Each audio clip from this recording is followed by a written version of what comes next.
તારીખ 8 ફેબ્રુઆરી અને 9 ફેબ્રુઆરીના રોજ વડોદરાના રિફાઇનરી ટાઉનશીપમાં ફ્લાવર શોનું આયોજન કરવામાં આવ્યું હતું। આ ફ્લાવર શો નિહાળવા ખૂબ જ મોટા પ્રમાણમાં લોકો એકઠા થયા હતા।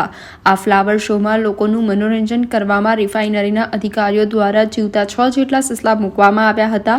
આ ઘટનાની જાણ થતાં પ્રાણી પ્રેમી સોનલબેન તિવારી સ્થળે પહોંચ્યા હતા અને આ જીવતા સસલા મૂકવા બાબતે વિરોધ કર્યો હતો।